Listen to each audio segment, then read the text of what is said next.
of that take zone. You know full well that's what you're pushing. Then when you push us into areas outside those zones, the actual effort that goes into that will mean management has to step in again and buy us out, close us down. We are not going to have anyone here left that can survive in that to be able to go out and procure food. Have it all out there, no one's going to be able to get it. What's your answer? What's your solution? Tell me. The solution is to manage that properly.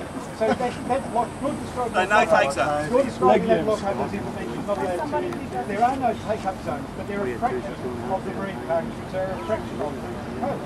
So if you're talking about 30 to 40% of the coast, and you're talking about 5% of those the maps of the marine park are publicly available. And you'll only lock up the productive zones, which means that's right. you lock up zones. This is one of the details of the argument that we really need to get to. Absolutely. Can you just clarify one thing, Joe? Let's answer that question first.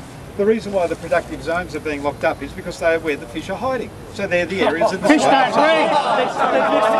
You're kidding, Joe. No, science. I don't see. Fish hide. I'm breeding for the only ones that here. They found where people were fishing. They put their coordinates. They said, okay, this is where you fish. And then they said, okay, these are the places we're going to stop you fishing at. So you find out where people are fishing, where they're going, and they say, okay, well, okay, people are finding fish here. Let's close this area down. Yeah, close them all. For my purposes, just from if you could indulge us, we need a bit of discussion between you two. Now, I mean, is there enough common ground? Because you've got plenty of expertise here. You've got science, you've got lifetime fishing. And the problem we have here is a total lack of confidence in this government to do the right thing by all these people here. And I think it'd be fair to say, is that correct? It's a weak government that needs support to live. So, well, is it fair then to say that the federal government isn't driving this very well? They don't always do everything perfectly, do they? Well, you'd have to give them probably 1 out of 10, wouldn't you? Or maybe 0. They're not driving it properly at all. So do Australians need to be turned against one? I mean, it's love of country, isn't it? One way or another. That's what they're all on about. Well, look, unfortunately in Australia, a lot of people like to get involved in politics, and they have to. They have to take note of what's going on because politicians respond to public opinion. And what we found in the last election was that the issue it was way bigger than what the politicians thought. But the problem we have now is they're not listening to what happened. So. If they're going to continue to make these mistakes, they are going to pay for it in the polls. So either the Australian government has to change its way, or Australians have to change the government. Where's Joe got it wrong? Well, basically. First of all, he doesn't really know enough detail about the arguments, because I know he's trying, he's doing a good job here by himself today, but like there were statements like we need these marine parks for fish to breed. Well, the problems don't exist out in the marine parks. This is the whole issue. The problems are in the estuaries, and that's where the Greens and that's where the government, they should be planting creek banks, they should be treating sewage. That's where the real problems are. We don't have problems out in the open ocean. So the whole argument is back to front. That's the basic. But you know, when the Greens stand up in a development rally and say we want to protect the estuaries so that the fish stocks are looked after, the developers are saying exactly the same thing that you just said. Oh, you Greens want to stop everything.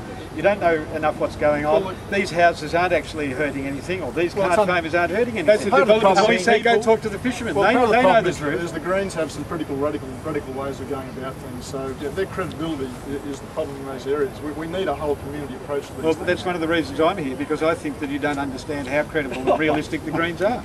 We're genuine people trying to do the same thing that you're trying to do. We're trying to make sure that our kids have an even chance and that we actually look after the place. The problem is the lack of common sense. It is basically down to that. It's a lack of common sense across the board. You don't run in and throw a dart that's at some area in Australia and say, right, we're going to close that off. You've got to sit down. You've got to think it out rationally. Yep. You've got to remember that all these people in some form or other, whether it's recreationally or commercially, in any other form, their livelihoods are dependent on this, whether it's a lifestyle or a living. Yeah.